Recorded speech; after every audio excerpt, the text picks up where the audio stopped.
So students, आज का जो हमारा टॉपिक है फीचर ऑफ जेनेटिक मटेरियल, यानी कि गुड जेनेटिक मटेरियल के क्या फीचर्स होते हैं। ये एनसीईआरटी में दे रखा है 12th की, और ये काफ़ी इंपॉर्टेंट है। ज़्यादा कुछ नहीं, इसमें थ्योरेटिकल एस्पेक्ट ज़्यादा है। हमें चीज़ों को समझना है, क्या फीचर्स होते हैं अच्छा जेनेटिक मटेरियल होने के लिए।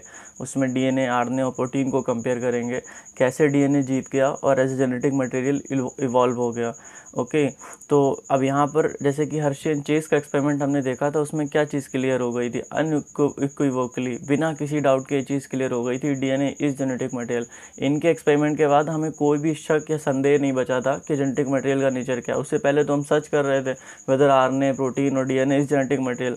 इसके बाद हर्शी एंड चेस के एक्सपेरिमेंट के बाद हमें एक एक चीज़ क्लियर हो गई थी कि डीएनए इज जेनेटिक मटेरियल।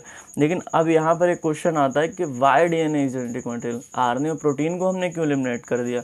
तो कुछ जो फीचर्स होते हैं अच्छा जेनेटिक मटेरियल होने के लिए, उन्हें फुलफ़िल करता है पूरी तरीके से डीएनए। आरएनए और प्रोटीन वहाँ पर फेल हो जाता है, इसलिए जेनेटिक मटेरियल के रूप में डीएनए को चुना गया।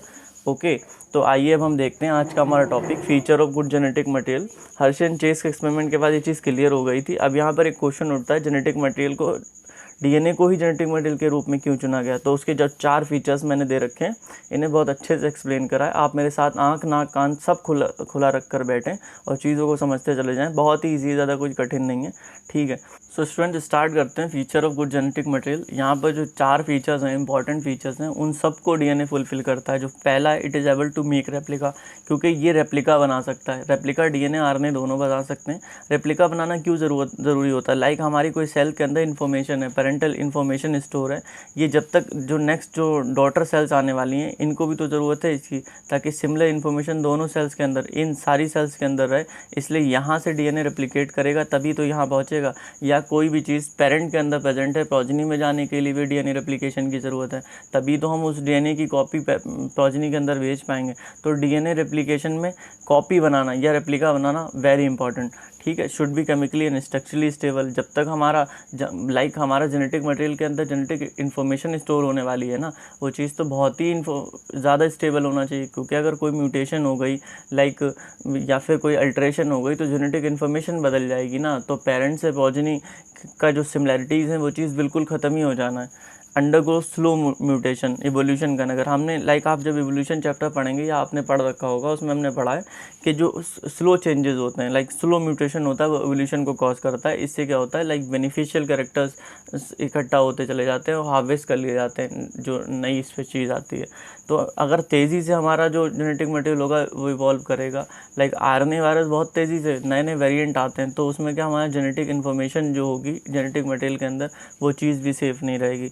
तो it is able to express in Mendelian pattern में भी कैरेक्टर या ट्रेट किस फॉर्म में, हमेशा प्रोटीन के फॉर्म में एक्सप्रेस करता है। तो ये 4 इंपॉर्टेंट एस्पेक्ट्स हैं, इन्हें हमें बहुत अच्छे से समझना है। तो पहला है, आइए समझते हैं, it is able to make replica. तो मैं आपको इस पर समझाता हूँ। डीएनए आरएनए के केस में क्या होता है, डीएनए आरएनए जो होते हैं वो न्यूक्लियोटाइड से मिलकर बने होते हैं। इनकी बेसिक यूनिट जो होती है न्यूक्लियोटाइड। अब ये 3 चीज़ों से बनी होती है, कई बार मैं आपको बता दूँ, nitrogen base, sugar and phosphate. Nitrogen base में क्या आता है, adenine, guanine, CUT cut, cytosine, uracil and thymine. तो अब मैं आपको ये बताता हूँ, कॉम्प्लीमेंट्री बेस पेयरिंग किन के बीच में होती है। कॉम्प्लीमेंट्री बेस पे एडेनिन के सामने थाइमिन, गुआनोसिन के सामने साइटोसिन, साइटोसिन के सामने guanine. Complementary base pairing nitrogenous bases के अंदर होती है, तो ये न्यूक्लियोटाइड में प्रेजेंट होते हैं। डीएनए आरएनए में न्यूक्लियोटाइड प्रेजेंट है, इसीलिए कॉपी फॉर्म कर सकता है। बट प्रोटीन के केस में क्या होता है, प्रोटीन में नो न्यूक्लियोटाइड प्रेजेंट, ये कॉपी फॉर्म ही नहीं कर सकता, यानी कि रेप्लिकेशन ही नहीं कर सकता, क्योंकि न्यूक्लियोटाइड नहीं प्रेजेंट है। न्यूक्लियोटाइड के अंदर नाइट्रोजन बेसिस जो हैं वही तो कॉम्प्लीमेंट्री बेस पेयरिंग के थ्रू, यहाँ पर अगर ये स्टैंड है, इसका कॉम्प्लीमेंट्री स्टैंड फॉर्म करेंगे, डीएनए रेप्लिकेशन पॉसिबल है। अगर ये चीज़ ही ना हो, न्यूक्लियोटाइड ही एब्सेंट हो, डीएनए प्रोटीन के केस में तो अमाइनो एसिड्स प्रेजेंट होते हैं ना, अमाइनो एसिड की ऐसे लॉन्ग पॉलीमर होता है, चेन होती है, यहाँ पर कोई न्यूक्लियोटाइड प्रेजेंट नहीं होता, इसलिए प्रोटीन के अंदर कॉपी नहीं फॉर्म होती है, रेप्लिकेशन नहीं होती। तो प्रोटीन यहीं पर से एलिमिनेट हो गया। ओके, अब नेक्स्ट पेज पे हम देखते हैं क्या है, मैं आपको पढ़कर दिखा देता हूँ एक बार। लाइक डीएनए आरएनए दोनों न्यूक्लियोटाइड से बने जो कि कॉपी कर सकते हैं। Since both DNA and RNA are made up of nucleotide so both can replicate through complementary base pairing. Okay, complementary base pairing के थ्रू रेप्लिकेट कर सकते हैं। But protein made up of amino acid so not replicate. Protein जो होता है amino acid से बना होता है, रेप्लिकेशन कर ही नहीं सकता। केमिकली एंड स्ट्रक्चरली बहुत ज़्यादा स्टेबल होना चाहिए, क्योंकि हमें अपनी जेनेटिक इन्फॉर्मेशन जो पेरेंट्स से प्रोजेनी में जाने वाली है वो हमेशा जेनेटिक मटेरियल के अंदर स्टोर करना है, तो बहुत ज़्यादा स्टेबल होना चाहिए। स्ट्रक्चरल स्टेबिलिटी हम देखते हैं, लाइक डीएनए सबसे पहली बात, डीएनए हमारा होता है डबल स्टैंड और जो आरएनए होता है वो सिंगल स्टैंडर्ड होता है। तो हम क्या करते हैं, लाइक एक चीज़ बताता हूँ मैं आपको, डीएनए अगर ऐसे करके कॉइल है, राइट हैंडेड फैशन में कॉइल होता है ये, डीएनए डबल हेलिक्स मॉडल में हमने पढ़ा था। लाइक डीएनए अगर इसे टेम्परेचर देते हैं ये डीनेचर हो जाता है। लाइक अगर ये आपस में कॉइल था तो ये ऐसे हो जाएगा, इसके बीच के हाइड्रोजन बॉन्ड्स जो होंगे वो ब्रेक हो जाएंगे, hydrogen bond break, structure denature, ठीक है। लेकिन क्या होता है, ये रिवर्सिबल प्रोसेस होती है, जैसे ही टेम्परेचर घटता है ये फिर से अपनी उसी कंडीशन में आ जाता है, यानी कि जेनेटिक मटेरियल इज़ थर्मोस्टेबल यहाँ पर, ठीक है। टेम्परेचर बढ़ाया लेकिन फिर भी एंड में जब टेम्परेचर गिरा उसी कंडीशन में आ गया। लाइक हमने ये चीज़ भी देखी थी from Griffith experiment, thermal stability of DNA, क्योंकि थर्मली स्टेबल होता है डीएनए। लाइक हमने क्या किया था, हीट किल्ड स्टेन लिया था, उसमें जेनेटिक मटेरियल पे उसका कोई प्रॉब्लम नहीं आया, या जेनेटिक मटेरियल ख़राब हो गया हो, क्योंकि उसी ने तो आर को एस में कन्वर्ट किया था जाकर। तो जो डीएनए होता है वो थर्मली स्टेबल भी होता है। तो यहाँ पर भी लाइक डीएनए जीत गया आरएनए से। तो केमिकल स्टेबिलिटी अब समझते हैं, लाइक डीएनए के केस में 2' पे H प्रेजेंट होता है, आरएनए के केस में 2' पे OH प्रेजेंट होता है।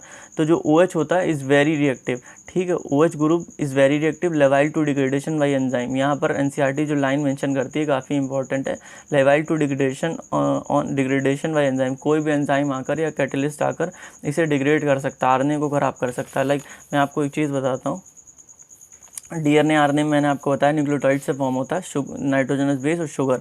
तो शुगर के केस में क्या होता है, शुगर को उठा लेता हूँ मैं यहाँ पर, शुगर डीएनए, पहले डीएनए और आरएनए, ठीक है। आरएनए के केस में क्या होता है, राइबोस शुगर प्रेजेंट होती है। यहाँ पे क्या होता है, डीऑक्सी राइबोस प्रेजेंट होती है। एक स्ट्रक्चर होता है यहाँ पर, एक रिंग फॉर्म होती है जब हम शुगर को ड्रॉ करते हैं, ठीक है।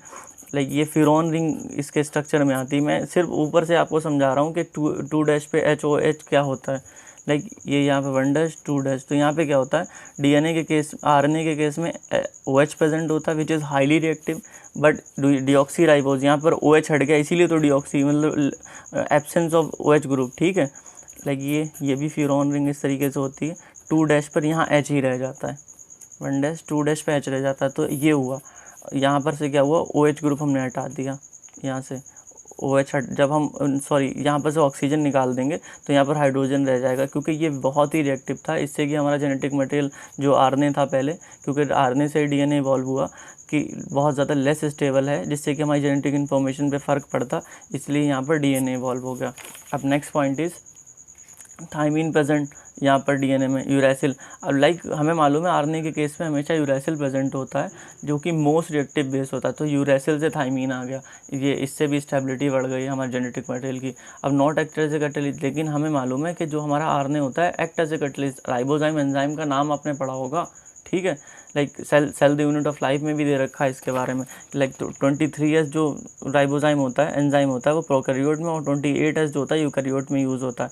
तो ये चीज़ भी काफ़ी बेसिक सी है।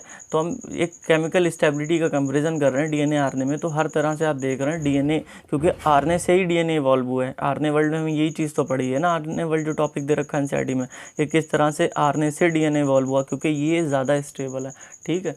अब हम ये पढ़ना, DNA is structurally and chemically more stable. तो यहाँ पर भी ये चीज़ हमें दिख गई साफ साफ। जो थर्ड पॉइंट होता है, show Mendelian pattern of inheritance. Like DNA से आरएनए आने से कैरेक्टर या जो ट्रेट होगा वो हमेशा प्रोटीन के फॉर्म में एक्सप्रेस होगा, ठीक है। अब हम कुछ चीज़ें जो है मैं आपके साथ डिस्कस करने वाला हूँ, थोड़े कंसेप्ट हैं, आप समझें चीज़ों को। To store genetic information DNA is better, okay. To express genetic information RNA is better.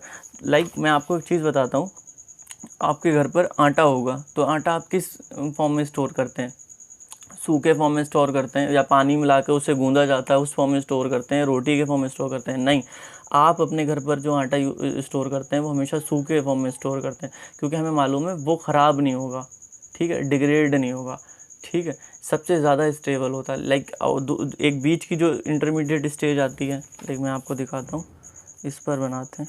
चीज़ों को बस रिलेट करना जो मेरा इंटेंशन है। सूखा आटा, गूंदा आटा, and the third one is roti. तो हमें मालूम है लाइक हमारा आटा जो स्टोर होता है वो सूखे आटे के फॉर्म में स्टोर होता है। हमें लगा कि रोटी हमें चाहिए, इसकी नीड पैदा हुई हमें, ठीक है, रोटी बनाना। हमने क्या किया, पहले आटे को गूंदा फिर रोटी बना ली। सिमिलर केस क्या होता है, डीएनए से आरएनए,